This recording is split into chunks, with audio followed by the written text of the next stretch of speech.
আজকে আমরা এসেছি শিলিগুড়ি সূর্য সেন পার্কে যাব। আর এই যে উপরেই রয়েছে মহানন্দা ব্রিজ। কেউ যদি তোমরা এয়ার ভিউ থেকে আসতে চাও তাহলে এয়ার ভিউ থেকে কিন্তু এই যে পাশে একটা মন্দির রয়েছে ওখান দিয়ে একটা সিঁড়ি রয়েছে, সেটা দিয়ে নিচে নেমে আসলেই এই রাস্তাটা পেয়ে যাবে। এটা দিয়ে সোজা 5 মিনিট হাঁটলেই কিন্তু সূর্য সেন পার্ক। এবং গাড়িতে আসলে ব্রিজের নিচ দিয়ে আসতে হবে, 2 মিনিটেই পৌঁছে যাবে একদম সূর্য সেন পার্ক। আমরা একদম গেটের সামনে, এখন আমরা টিকিট কাটবো। টিকিট কাউন্টারের সামনেই দাঁড়িয়ে আছি আর এখানে ঝালমুড়ি হচ্ছে, তো সেটা একটু দেখছি। টিকিটের মূল্য হচ্ছে 15 টাকা, আর বাচ্চার বয়স হয়তো 3-4 বছরের উপরে হলে হয়তো নেয়। আমাদের টিকিট কাটাও হয়ে গেল, এখন আমরা ভিতরে যাব।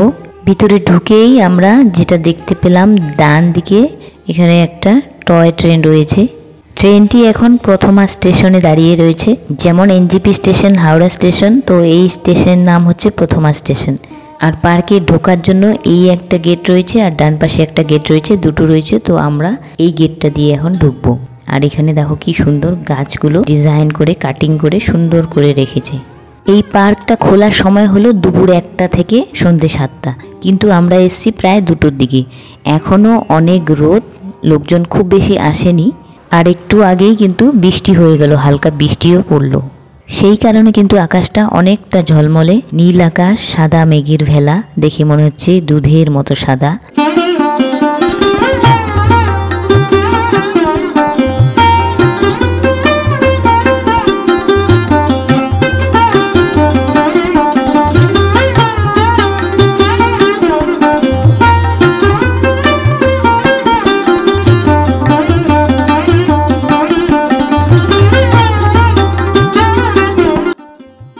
এই জায়গাটাতে হয়তো পাখি রাখা হতো, জানি না এখানে কিসের জন্য এটা ফ্রেম করে এটা রেখেছে। এইদিকে গাছগুলো কি সুন্দর, কি সুন্দর লাইন করে বড় বড় লম্বা লম্বা। এই একটা রাস্তা, মানে আমরা যেই রাস্তা দিয়ে ঢুকলাম ওটা একটা, আর এই বড় বড় গাছের মাঝখানে যে রাস্তা, এই দুটো রাস্তা দিয়ে কিন্তু ভিতরে প্রবেশ করতে হয়।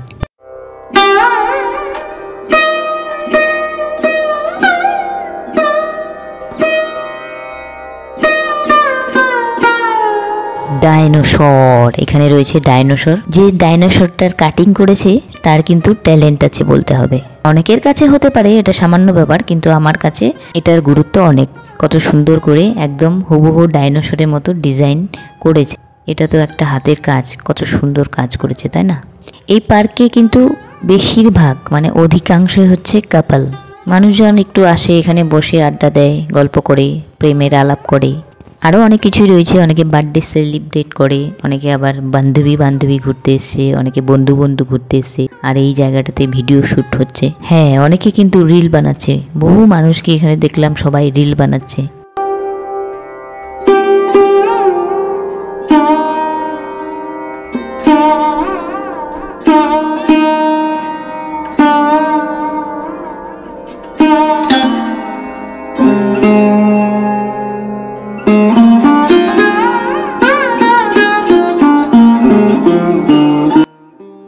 আমরা এখন পাহাড়ে উঠে গেছি।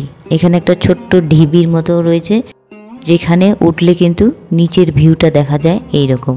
এই যে দেখো, এখানে বাদিকে একটা লেক মতো রয়েছে আর পুরো পার্কটা এইরকম দেখা যায়। এখনও খুব বেশি লোকজন আসেনি।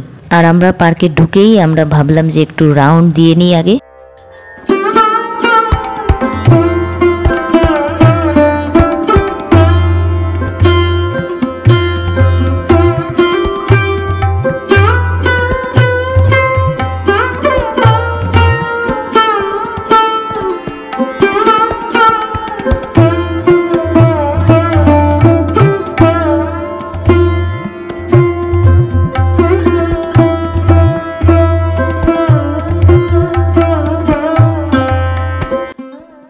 এই তো সেই লেক তো বলবো না, এটা কি ডোবা মতো করেছে, যেখানে কিন্তু এখানে বোর্ডিংও করা হয়। এখানে বোর্ডিং করতে পারো তোমরা।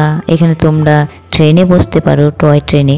আমরাও টয় ট্রেনে বসবো। আগে আমরা ঘুরে নিই, আগে একটু চারপাশটা দেখে নিই। এই তো ট্রেন চলা শুরু করে দিয়েছে।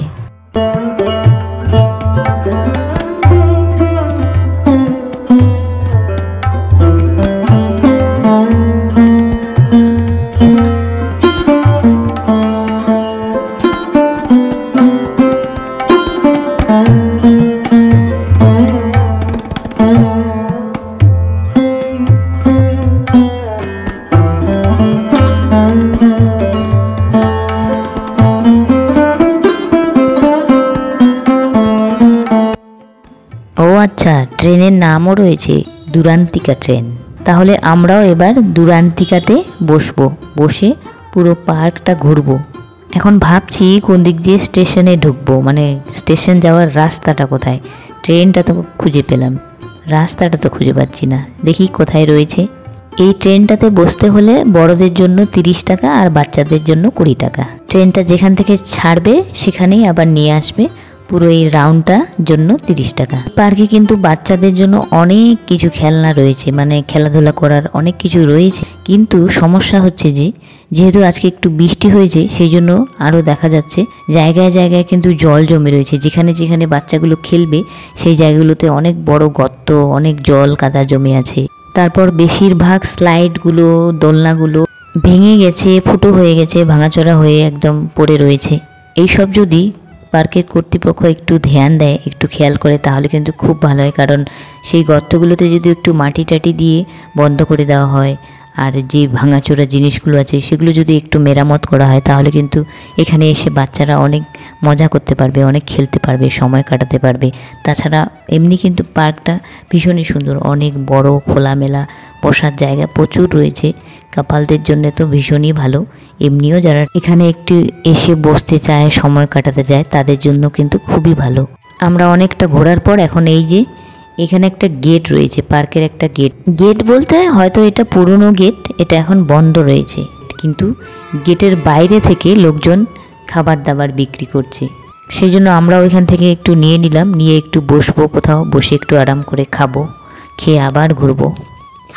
আমরা যেখানে বসলাম সেটা হচ্ছে একটা ওপেন স্টেজ, মানে এখানে নাকি বার্থডে সেলিব্রেট বা যে কোনো সেলিব্রেট করলে এখানে করতে পারে, কিংবা এখানে এসে কেউ যদি একটু মজা করতে চায়, গান করতে চায়। আমরা যেহেতু অনেক আগে এসেছি, তখন লোকজন কিন্তু অত ছিল না। এখন আস্তে আস্তে পুরো পার্কটা ভরে যাচ্ছে, পুরো গিজ গিজ করছে লোকজন। আর যেটা আমি দেখলাম সেটা হচ্ছে যে অর্ধেক মানুষ হয়তো কাপাল, আর অর্ধেকই কিন্তু বাচ্চা কাচ্চারা এখানে খেলা করতে এসছে। এই পার্ক যে এত ভিড় হয়, বিকেলের দিকে যে এত লোক হয় এই পার্কে, আমার জানা ছিল না। আর ওই যে বললাম পার্কে অর্ধেকেই হচ্ছে বাচ্চা, সেই জন্য সেই খেলনার জিনিসগুলো যদি একটু ঠিকঠাক করতো, তাহলে মনে হয় বাচ্চাগুলো আরও একটু খেলতে পারতো, মজা পেত।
আরে দেখি এখানে এত ভিড় কেন, কিসের জন্য ভিড়?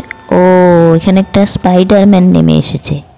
ওই যে যেই ছেলেগুলো এখানে ভিডিও শ্যুট করছিল, ওদের মধ্যেই কেউ একজন স্পাইডারম্যান সেজে ঘুরে বেড়াচ্ছে। আর সেটা দেখে বাচ্চাগুলো কি খুশি, বাচ্চাগুলোর কি মজা।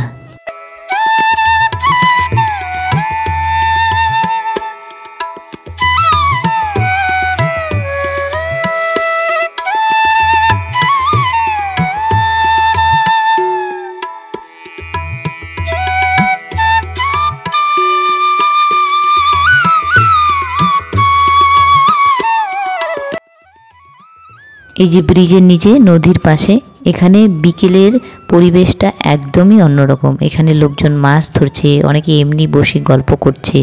নদীর উল্টো পাশে মাঠে কত লোক খেলাধুলা করছে।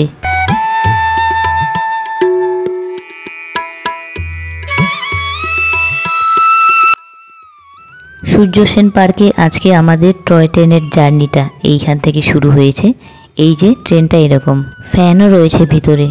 কেউ যদি পুরো পার্কটা মানে হেঁটে হেঁটে না ঘুরতে চাও, তাহলে এই ট্রেনে বসে কিন্তু পুরো পার্কটা কিন্তু দেখতে পারো। কারণ এই ট্রেন লাইনটা পুরো পার্কটার সাইড দিয়ে গোল করে ঘুরে আবার এই জায়গায় এসে দাঁড়াবে।